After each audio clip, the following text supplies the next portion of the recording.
the next plan here is to looking at morphology. And morphology is the shape. An important element that we look at is symmetry. So some organisms have no symmetry, like these encrusting sponges. There could be a radial symmetry, which is like a jellyfish. And so what it means by that is if I can cut this in half, I have two mirror halves. If I cut it in half this way, I still have those two mirror halves. So the symmetry is all about the mirror halves. Now for bilateral symmetry, you can only slice it in one direction, and then you have the mirror halves. So you wouldn't have it if you slice it this way. For example, humans, we have the bilateral symmetry. Fish, chordates, bilateral symmetry. An unusual symmetry is this fivefold radial symmetry. And for example, here is sand dollar, right? So the sand dollar, if you see the 1, 2, 3, 4, 5, right? Fivefold radial symmetry. So it's common to these echinoderms.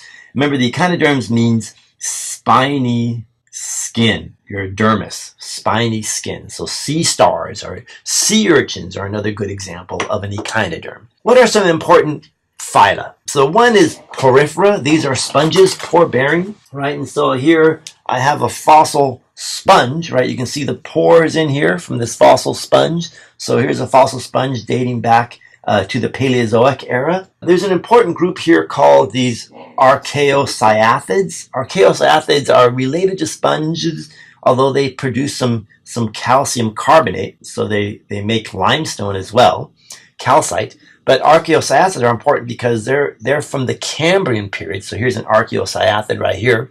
And they're important in that they're built reefs. And so from a reef, you have a community. Other organisms start taking hold there and building on that reef. So archaeocyathids are important in that they were the first community builders in the early Paleozoic. So these date to about 540 million years old. The next group are these Cnidarians. And Cnidarians, what they share in common is that they have the soft body, and they also have those stinging cells. Yeah, the stinging cells are called the cnidoblasts. So like a jellyfish will sting you. And so you're either going to have a medusa, which is kind of the free-floating jellyfish type, or you're going to have the polyp, like the coral or the sea anemone, right? And so when we look at classes, Scyphozoa is a class for the jellyfishes, whereas the class Anthozoa are for the polyps, the corals, and the sea anemone. Now, one thing about Cnidarians is that they have this two-way gut. In other words, they only have one opening. Whatever goes in their mouth, all the waste has to come out that same opening, right? So here I have a Paleozoic horn coral. These horn corals went extinct by the end of the Paleozoic, so they're very common to rocks older than about 248, 250 million years old. So again, this makes a pretty good index fossil for the Paleozoic. Now, when we're looking at the next phylum, which is Arthropoda, basically armored foot. So they all share that body plan of the exoskeleton. And so there's arachnids, insects, and crustaceans, right? Those are some important groups. I have a little arthropod here. This is called a rock louse. I picked it up down off of Point Lobos in Monterey. But you can see it has a bilateral symmetry exoskeleton, right? And so there's some little legs on it there. Are these trilobites. And these trilobites date back to the Paleozoic. They went extinct at the end of the Paleozoic, but most of them lived in the early Paleozoic. In fact, this guy here lived around 520 million years old, right? And so they're called trilobites because they have three lobes. They have the cephalon, the thorax, and the pygidium, right? And so basically the shape of the trilobite is distinctive as to its timing of when it lived, right? So here's a nice little trilobite right here. Then the next phylum is this phylum Mollusca, and these share the head, foot, body plan. And there's several important classes. There's bivalvia, which are the clams, right? So the key thing about the clams is that they're going to have a symmetry that goes between the shells, right? So the symmetry will go between the two shell halves. So you should produce two equal shell halves, right? So that's where the symmetry goes on the bivalves, right? And it's called bivalve because there's two shells, the bivalvia. And it's important because these are very similar to another species, but they have a different symmetry. So we'll put this guy aside here. Then the next class is Gastropoda. And the gastropods are interesting in that they're snails. They're the stomach walkers. Remember, gastro means stomach. And here are some fossil turritellas. And this is actually from Mount Diablo Strait Park over here in the East Bay. And they date back to about 50 million years old, shortly after the mass extinction that occurred at the end of the Mesozoic that killed off the dinosaurs. In fact, at Mount Diablo State Park, you could actually walk to the boundary between the Cretaceous period and the Paleogene period, the beginning of the Cenozoic. And that's the mass extinction event. So it's actually exposed here in the Bay Area. But here's some turritella fossils, and you can see some of the snail structures right in here. Then as we keep going here, cephalopods. So their head is attached to, so remember, cephalon is your head and pod is your foot. So they have their head attached to their feet. And that's the octopus, right? Octopus, squids. But important fossils are the nautiloids. And here I have some nautiloids. These are gononitic nautiloids.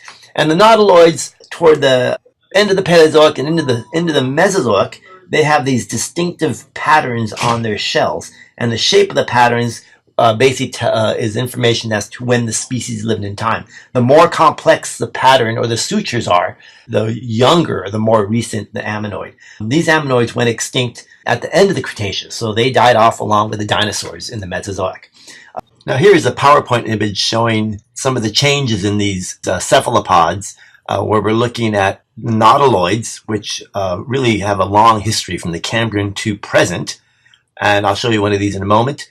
But then as we look at the ammonoids, which went extinct at the end of the Cretaceous period here, end of the Mesozoic era, we see that they go from a gononitic structure, like I showed you just now with the sutures here, so Devonian to Permian. So this is the latter half of the Paleozoic era.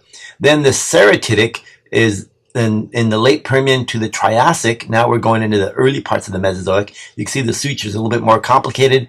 And finally, the ammonitic. The sutures are very complicated, and they really lived in the Jurassic and Cretaceous at the end of the Mesozoic era. And then I actually have a modern cephalopod here, and this is a chamber nautilus. They're in the South Pacific. This nautiloid, they live in these different chambers, right? And so just to show a modern example. Now, the next organism I have down here is the Brachiopod.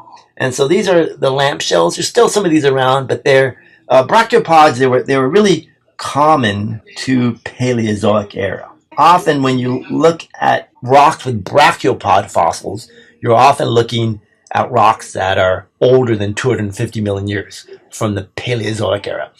And so they have two shells, similar to the clams, right? They're going to be similar to these clams, but the difference being in that the brachiopod, here I have a brachiopod, instead of having the symmetry between the two shells, the brachiopods will have the symmetry that goes across the two shells, right? Perpendicular.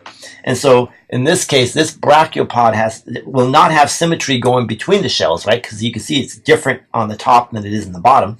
You can only slice it this way. So they're going to have a bilateral symmetry that goes between the shells. So that's how we determine the difference between the brachiopods and the pelecypods, or the bivalves.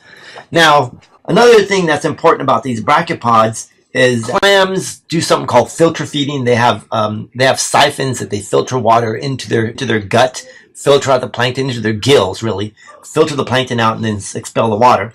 Whereas brachiopods, they have something called a lophophore. And so the lophophore is kind of a small little feather-like appendage that comes out of the shell and filters plankton into their body, right? So they have a little appendage that comes out of their shell to fill, and that's called the lophophore. So the next organism I have is the Bryozoans, and Bryozoans are similar to Brachiopod in that they also have a lophophore, right? But these guys are small, and they're mostly colonial, so they live in colonies. And your book says they resemble screen-like grids, and I do have one here. Here's some. So they're looking at these sort of screen-like grids, right? So those are some of those Bryozoans, right? In fact, this one's called Phenostella. And these are common to the Paleozoic as well. But you can see that these Bryozoans do come in a variety of fashions. Here is one that looks almost like coral, but it's another variety of Bryozoans. So there's different species that lived.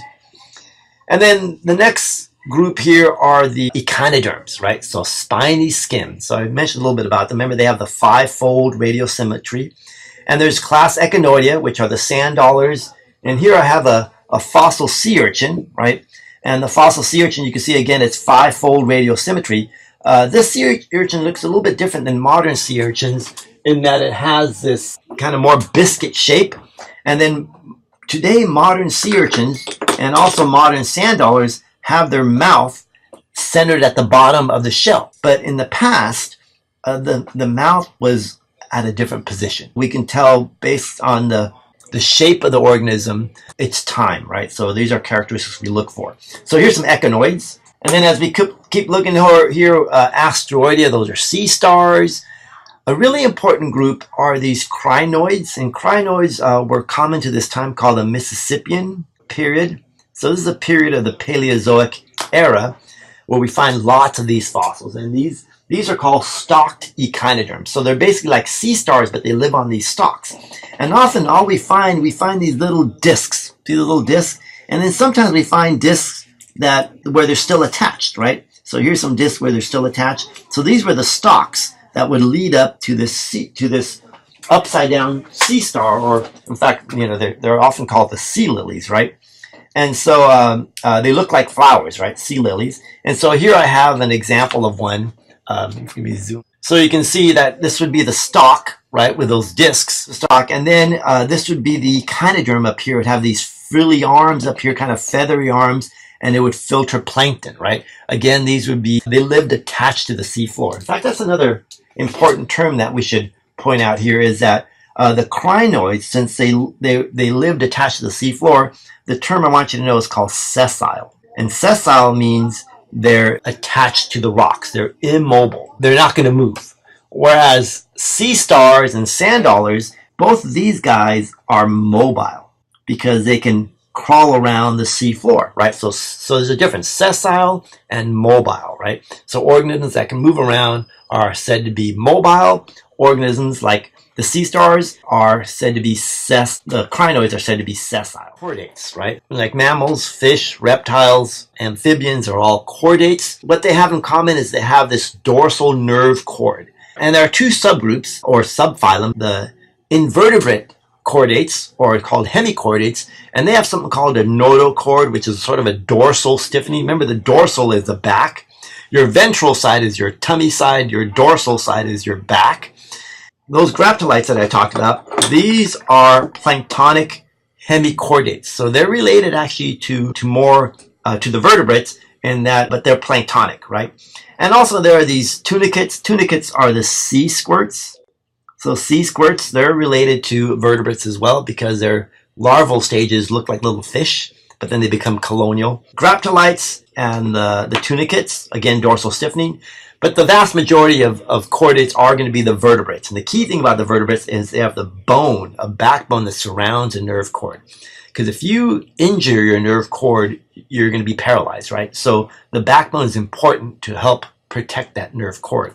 So fish, amphibians, reptiles, birds, mammals.